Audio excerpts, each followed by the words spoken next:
This is a clip from the Chris Brake Show podcast.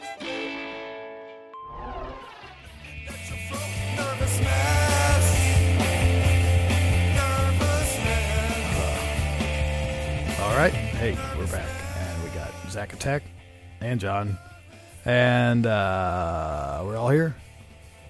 A lot of time has passed, but I will tell you this: it's my sister's birthday, coming up in like 2 days. Oh, I was like, today? No.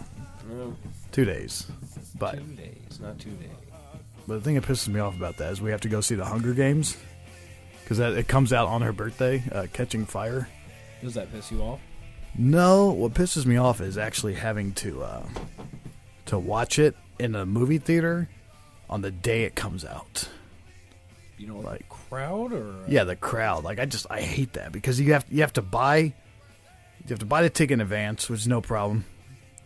but then when you get there, you got a shitty seat if you show up 5 minutes before the movie starts. You got to get there like an hour early. And who wants to be there an hour yeah, before? I don't want to be there an hour early. They don't even have cool trivia anymore. And then plus, like, usually when you go to the movie theater, you sit, you're so jam-packed in there like fucking cows that you have to have a seat between you and the person you're sitting next to. And the person next to you is like, have you read the books? I don't even care about that. I just don't like the fact that, like, I like to have my space. And then you go see it on this day, and then everybody's squeezed in, and there's no space at all. And for some people, I that's just get a the little whole, anxious. Like, for some people, that's the whole movie-going, part of the whole movie-going experience. Well, the claustrophobia? Yeah, the claustrophobia, the agoraphobia, the combination. Some of you guys are sick, you film guys. So, Zach, you like the claustrophobic element of the movie don't. theater? Oh, no, okay. I just said for some people, you're doing some Fox News, right? Yeah, I mean, some people say. Well, you get in there, and then they usher you in. First of all, well, and they stampede.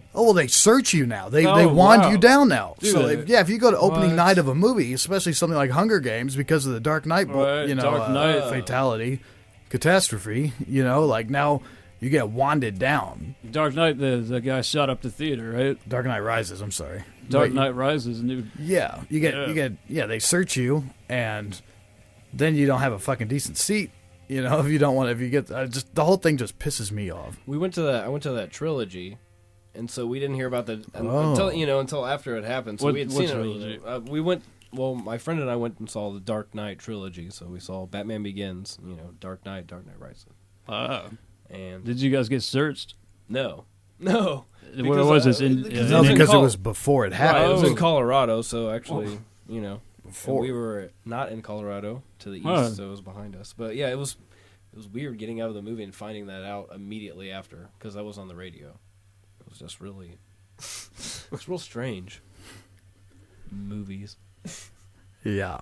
Well, I did see that Dark Knight in the theater, and that pissed me off too, because I didn't get there at a reasonable time, and it was showing on 14 screens, and I show up on the 14th screen, and You got to walk all the way down the hall. yeah. Well, whatever. No, I could either sit at the very front of the theater on the far left side.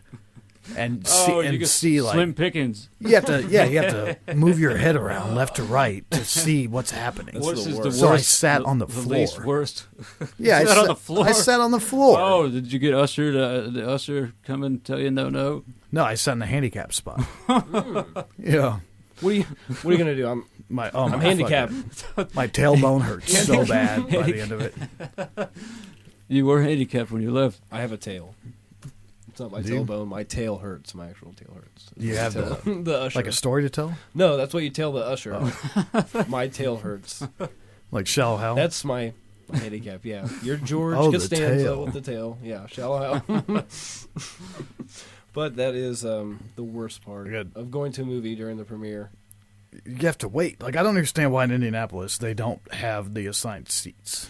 Yeah, Like in San LA? Francisco, L.A. Oh, You have was assigned awesome. seats. You pick them too. When you buy your ticket beforehand, you can Wow. pick exactly where you want to sit. out in L.A. they do that? Yeah. Wow, that's crazy. Like it's That makes sense. They got the entertainment industry down. yeah. That would be nice. got the you know, whole sitting in experience. 5A. Do you get into you're in my seat type of deals out there? I don't think you get into that deal. I don't know what that means. Well, like means you getting there and Big Black Eddie is sitting in your seat, you know, with his posse, like That sounded somewhat racist. the guy's black. I mean, Big Black like Eddie.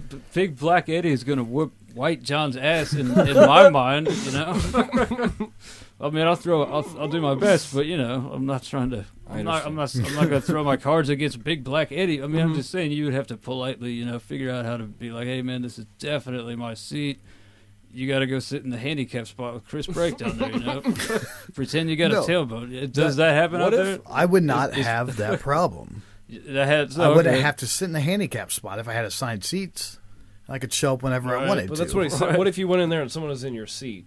And what if the theater The usher takes care of it. No, what if the theater wasn't full, though? Would you, No, you don't. You don't? You don't. No, because we did. Like, you don't mess with. I mean, you got 20 people in the theater built for 100.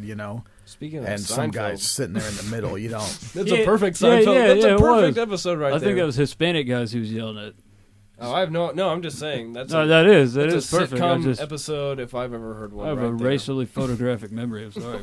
Racially photographic. In a comedic element, race is usually somehow involved to one degree or another. And as George Costanza, I remember, I think it was maybe a Puerto Rican or Dominican type of people. Well, speaking of having your spot there, having a spot reserved for you, right? We said we were going to talk about the Skatopia thing, right? And when you show up at any venue, if you're in a band, you usually immediately go to the booker. The guy who booked the show, or the sound guy, or something. It's usually the booking, the doorman, somebody's in charge, and they tell you when the hell you're playing, right? And we get to Skatopia, and this guy, there's no one there to tell you at all where you're playing, what stage you're on, when. It's pretty much like a glorified, it's kind of like the Lost Boys from Hook or Peter Pan. You get there and there's nothing, there's everything going on at once, but no one's in charge. And the person who you think is in charge, A, isn't there, and B, everybody else is telling you that he's not in charge. That's the worst. Yeah. And we're there for a 2-day festival, and these people are like, we think, okay, we're here to see Foo. We got to see Foo. They're like, Foo's not here. Foo was the guy that quote-unquote booked us at Skatopia, right? He brought us there. Yeah, he got us there. What do you mean brought you there or got you there? From the Chris Brake Show podcast.